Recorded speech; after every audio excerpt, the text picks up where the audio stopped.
Mon alarme sonne à 7 heures.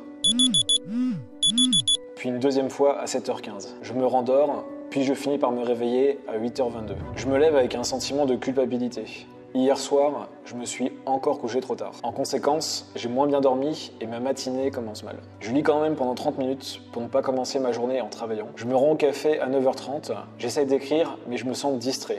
Mon esprit est dissipé. Je me bats toute la journée avec moi-même pour me concentrer et avancer sur mes projets qui comptent beaucoup pour moi pourtant. Cette journée n'est pas un exemple de gourou de productivité, n'est-ce pas? C'est pourtant ma réalité à certains moments. Je vis cette journée ou au moins une partie de celle-ci 1 à 2 fois par semaine en moyenne depuis des années. Pourtant, cela ne m'a pas empêché, ne serait-ce que ces 18 derniers mois, de publier plus de 700 publications sur LinkedIn et de faire près de 10 millions de vues, d'avoir écrit et publié un livre de plus de 60 000 mots en 2023, ou encore de produire un article de 1500 à 2000 mots chaque semaine depuis plusieurs années, et de publier maintenant une vidéo sur sa chaîne YouTube chaque dimanche depuis plusieurs semaines. Pour beaucoup de gens qui me fréquentent ou qui me suivent, je suis considéré comme quelqu'un d'organisé et de très productif. Pour autant, personnellement, je ne me considère pas spécialement productif. Et dans cette vidéo, je vais vous expliquer pourquoi ce n'est pas grave de ne pas être un robot à productivité et surtout comment vous pouvez atteindre vos objectifs et paraître productif sans avoir à travailler 15 heures par jour ou à devoir suivre des hacks de productivité que vous lisez ou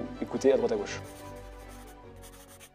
Sur Internet, vous avez une réalité déformée entre ce que les créateurs de contenu, de la productivité par exemple, vous disent de faire et ce qu'ils font réellement.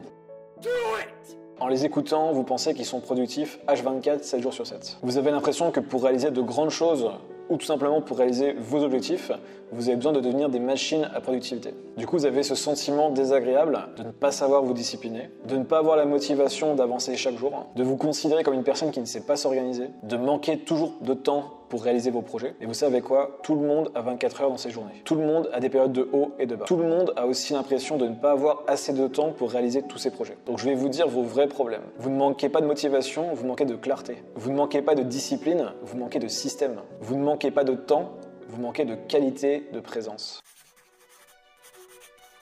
Voici ce qui compte vraiment pour réaliser vos projets. Tout d'abord, vous devez comprendre que ce que vous produisez n'a pas à être directement proportionnel avec le temps que vous passez pour le produire. Vous vivez à une époque où vous avez des leviers sur Internet, notamment le code et le média, pour générer beaucoup de rendement avec peu de moyens, que ce soit du temps, du capital ou des ressources humaines. Vous êtes la première génération qui va être payée majoritairement pour son jugement et son savoir que pour son labeur. C'est pour ça que le modèle du salariat est obsolète pour ceux qui comprennent ce changement de paradigme. Laissez donc aux cabinets de conseil et à ceux qui veulent jouer le status game du « j'ai travaillé 15 heures par jour » la métrique des heures de travail. Ceux qui produisent vraiment du travail de qualité et utile ont troqué le temps de travail pour du travail profond, fluide et intense. Laissez aussi aux utopistes l'idée de pouvoir faire 5 projets en même temps et de se disperser, de se déconcentrer, de se perdre dans son agenda. Les gens qui produisent de la valeur sont ceux qui acceptent le réel, renoncent temporairement à certains projets et séquencent leur vie et potentiellement leur business par phase. Et donc plutôt que vous apprendre à devenir des robots à productivité, je vais vous présenter le framework ISF qui va changer votre organisation et votre rapport à la productivité. Ce framework est celui qui m'a aidé ces dernières années à réaliser ce que je vous ai cité en début de vidéo sans être forcément tous les jours productif et en ayant parfois des jours sans. Je l'ai appelé ISF pour intentionnalité, système, flow. Votre vie a besoin d'un sens et d'une direction.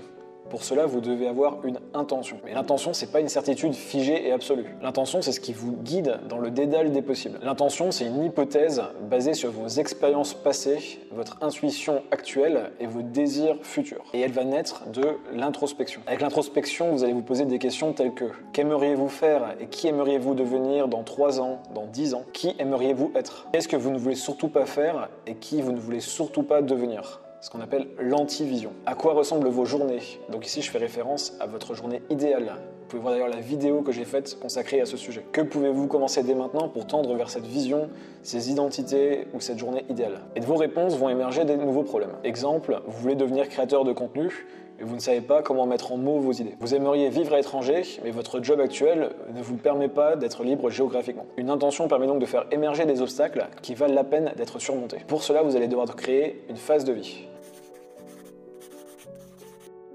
Maintenant, votre attention a besoin de plus de clarté et de concret. C'est la définition d'une phase de vie qui va vous le permettre. Une phase de vie, c'est une intention, un projet principal, des projets complémentaires et une journée idéale. Par exemple, moi je suis dans une phase de vie où mon projet actuel c'est de développer mon business en ligne. Et mon intention actuelle c'est de développer mon premier produit digital. Projets complémentaires sont la compréhension profonde de mon audience, le développement de ma pratique sportive et de cette chaîne YouTube. Et ma journée idéale actuelle c'est de la lecture le matin, de l'écriture, de la construction de produits. Et l'après-midi ça va être plutôt des tournages de vidéos, des marches, du sport, encore de la lecture, des rendez-vous, des appels. Le soir, je favorise le temps calme, de l'apprentissage encore, du temps avec des proches, des bonnes discussions. À vous maintenant de faire votre introspection, puis de définir votre phase de vie, puis de mettre les actions en place pour pouvoir vivre selon celle-ci. La qualité de votre vie et de votre business dépend de la qualité de vos systèmes. Un système, c'est un ensemble d'actions que vous réunissez et organisez pour produire quelque chose avec moins d'efforts et de manière